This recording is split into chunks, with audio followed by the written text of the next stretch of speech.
네, 안녕하세요. 생명선학연구소 우형의 주요섭이라고 합니다.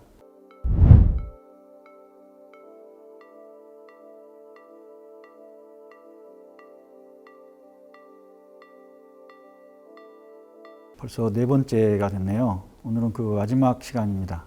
오늘은 대전환 시대에 대해서 어떤 맥락에서 그 얘기를 하려고 하는지 잠깐 살펴보고, 좀 생소하실 텐데 생과 명을 나누어서 생명에 대해서 다시 한번 생각해보는 시간을 가졌으면 좋겠다, 이런 제안의 말씀을 드리고, 돌봄과 창조의 생명공동체 되기라는 주제로 이런 관점에서 어떤 사회, 어떤 삶으로 나아갔으면 좋겠다라고 하는 저의 소박한 바람을 말씀드리려고 합니다. 그림들을 보시면 많이 접했던 그림들일 것 같은데, 제가 나름대로 대전환이라고 하는 키워드로 좀 생각해 볼 수 있는 이미지들을 좀 찾아봤습니다. 오른쪽에 보시는 거는 생태위기와 관련된, 기후변화와 관련된 여러 가지 산불이라든가 빙하가 녹는 문제라든가 가뭄이라든가 이런 것들을 보여주고 있는 홍수라든가 이런 사진 이미지고요. 팬데믹과 관련된 이미지가 있고, 제로성장 얘기도 있죠. 제로성장이라고 하는 거는 더 이상 지금과 같은 경제성장이 지속 가능하지 않다라고 하는 이야기입니다. 많은 분들이 경고를 하고 있지만 여전히 경제성장을 최고의 국가 목표로 이렇게 제시를 하고 있습니다. 많은 나라들에서 많은 정치인들이 그러고 있죠. 최근에는 탈성장 얘기를 하는 그런 사회운동 그룹들도 또 나타나고 있는데요. 탈성장이 불가피한 선택일 수밖에 없다. 우리의 삶의 지속 가능성을 위해서는, 이런 얘기들을 더 많은 분들이, 거기에 공감하는 분들이 늘어나고 있습니다. 맨 위에 보시는 건 이제 인공지능을 상징하는, 혹은 사이보그를 상징하는 그런 이미지인데요. 이런 것들이 다 지금 현재 우리의 삶과는 전혀 다른 삶으로, 다른 세계로 이미 우리는 이행 중이다라고 하는 이야기를 설명해 줄 수도 있는 그런 이미지들을 한번 찾아봤습니다. 그리고 그런 상황 속에서 가장 포인트, 핵심적인 이야기는 다 짐작하시겠지만은 코로나로, 기후변화로 우리가 경험하고 있는 인류 전체의 생태적 위기, 사회적 위기입니다. 이 사회적 위기에는 불평등이라든가 이런 것들이 관련이 되고 있겠죠. 그리고 생태위기와 관련된 중요한 키워드 중에 하나로 등장하고 있는 게 인류세입니다. 인류세라는 거는 지질학적 시대 구분을 했는데, 지금 현재 우리가 살고 있는 이 시대가 인류에 의해서 지질학적 충격을 줄 정도로 인류의 책임이 큰 그런 시대이다. 인류의 영향이 큰 시대이다. 이런 개념입니다. 인간의 시대가 됐다는 거죠. 파충류의 시대, 이런 것들과 비교해 볼 수 있는, 포유류의 시대, 이런 것들과 비교해 볼 수 있는 인간의 시대가 되었다. 그 얘기는 다시 말하면 인간이 책임을 져야만 되는 그런 시기가 됐다, 이런 얘기입니다. 최근에 널리 인용되고 있는, 어떻게 보면 최근 코로나 생태위기와 기후변화와 관련해서 가장 많이 알려져 있는 프랑스의 사회학자이기도 합니다. 라투르라는 분이 이런 질문을 합니다. 근대화할 것인가 생태화할 것인가, 꽤 오래전에 했던 얘기입니다. 지금 이 선택의 분기점에 서 있다, 이런 얘기를 하고 있는 거죠. 많은 사람들이 하는 얘기인데 이렇게 유명한 사회학자가 하니까 더 이렇게 의미 있게 전달이 되는지도 모르겠습니다.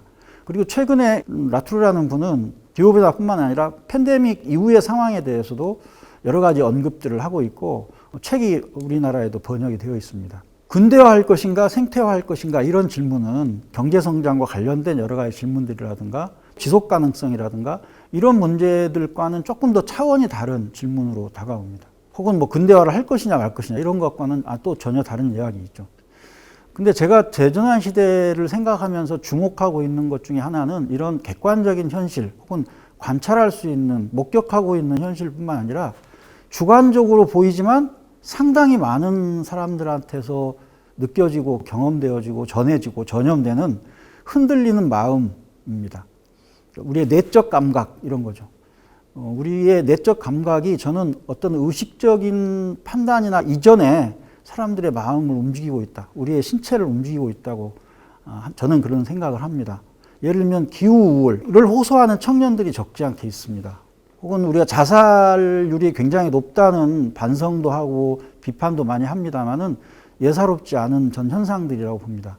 출산 포기를 포함해서 여러 가지 포기들이 많이 언급이 되고 있는데요. 이런 포기들이 의미하는 바가 뭘까? 결과로서의 의미를 얘기하는 게 아니라 왜 포기라고 하는 마음의 움직임이 일어났을까라는 거에 주목할 필요가 있다라고 생각을 합니다. 이를테면 마음의 전환이랄까 이런 개념으로 쓸 수 있는 게 오늘의 대전환 시대 아닐까 이런 생각을 합니다. 이 대전환 시대에 생명이라는 질문을 첫 시간에 했듯이 다시 한번 생명에 대한 다른 이야기들을 좀 해볼 때가 되지 않았나 이런 얘기를 해보고 싶습니다. 그래서 제가 선택한 하나의 도구적 방법은 생명을 갈라서 보는 겁니다. 갈라서 보면 안 되는 시대에 왜 갈라서 보려고 하느냐. 자연과 인간을 구별하지 않고 자연과 인간이 서로 연결되어 있고 서로가 서로에 영향을 주고 있고 밀접하게 붙어 있어서 어셈블리라는 개념으로 그걸 설명하기도 하는데 왜 그런 시대에 나눠서 보려고 하느냐. 보이는 생명과 보이지 않는 생명의 통일로서의 생명을 잘 통찰하기 위해서 잘 생각해 보기 위해서 하나의 방법으로서 생명을 나누어서 다시 또 하나로 보는 이런 방법을 좀 생각을 해봤습니다. 이를테면 생이라고 하는 게 보이는 생명이라면 명이라고 하는 게 보이지 않는 생명이다. 그래서 우리는 항상 보이는 생명을 중심으로만 사고를 하게 되고 판단을 하게 되고 행동을 하게 되는데 보이지 않는 생명을 항상 떠올리면서 잊지 않으면서 생명에 대한 사유를 해야 된다라고 하는 겁니다.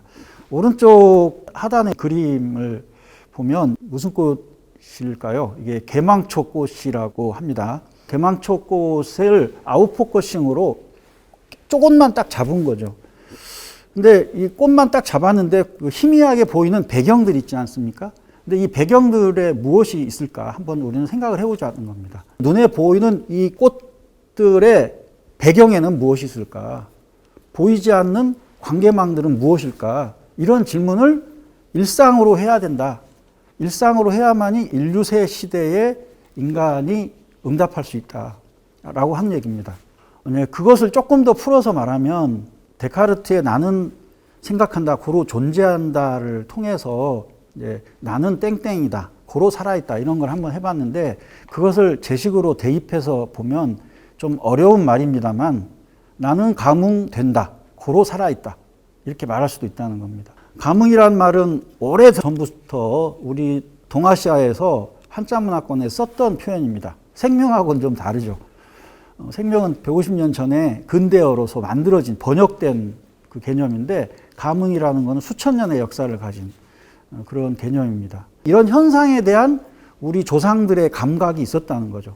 감흥이라는 것은 직역을 하면 느끼어 반응하는 겁니다. 근데 느낀다는 건 내가 지각하지 못했는데 뭔가 알 수 없는 어떤 느낌들이 있어서 몸이 이렇게 움직인다, 마음이 움직인다 이런 얘기입니다. 종교에서는 신과 하느님과 부처님과의 감흥 이런 걸 주로 할 때도 감흥이라는 표현을 쓰고요. 이를테면 생명들 사이에서의 소통 형식이 감흥이다 이렇게 말할 수도 있을 것 같습니다. 인간이 의도하건 의도하지 않았건 그런 감흥되어짐이 있다는 겁니다. 감흥을 내가 한다 이런 게 아니라 감흥되어짐이 있다. 이렇게 감흥되어짐이 있음으로 해서 내가 살아있는 거다 이런 얘기를 하고 싶은 거죠.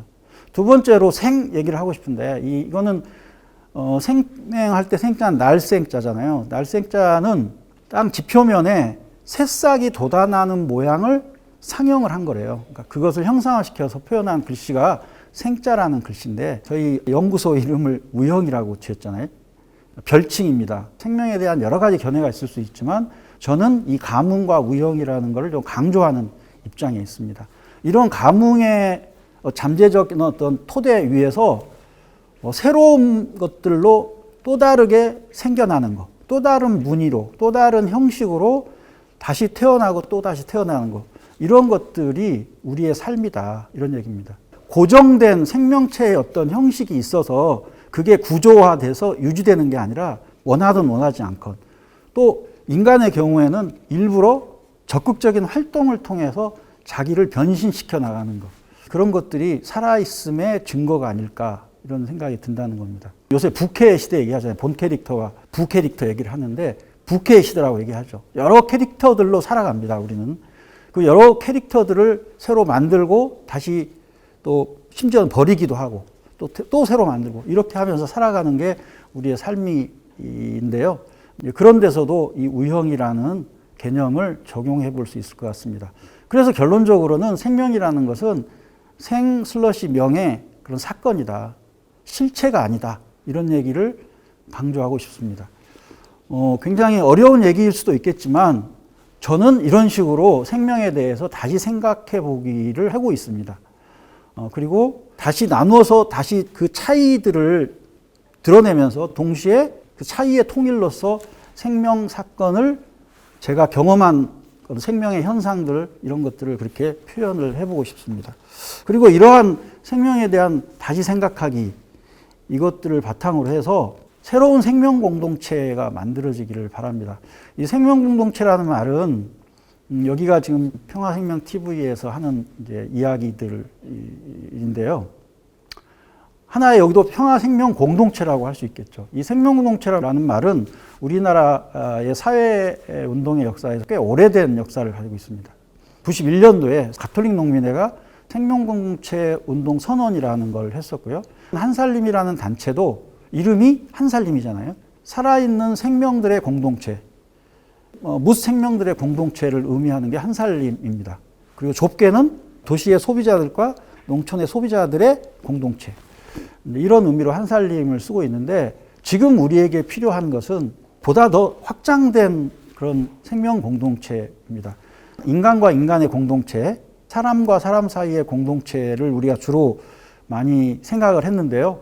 이제 와서는 인간과 비인간 생명뿐만 아니라 생명과 비생명의 함께 살기를 생각할 수밖에 없는 시대가 왔다는 겁니다. 그리고 그 시대를 생각하는 하나의 생각의 도구로서 생과 명을 나누어서 보고 그 명이 보이지 않는 생명, 생명체 아닌 생명들, 생명의 어떤 잠재력 이런 것들로 한번 나누어서 살펴봤는데요. 더 나아가서는 생명체와 기계체의 공생을 생각하지 않을 수 없는 시대에 우리는 살고 있습니다.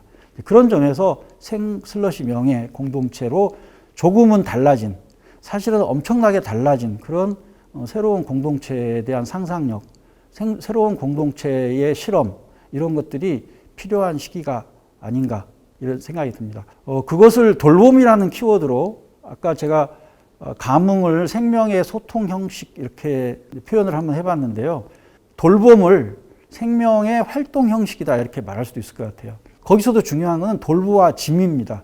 내가 누구를 돌본다 이런 것도 있지만 보이지 않는 가운데에서 인간은 생명체들은 돌보와 짐 안에서 살고 있다라고 하는 자각이 있어야 될 것이고요. 인간에게는 한 발 더 나아가서 그다음에 무생명에게는 또 한 발 더 나아가서 함께 살기를 넘어서 자기 창조하고 공동 창조.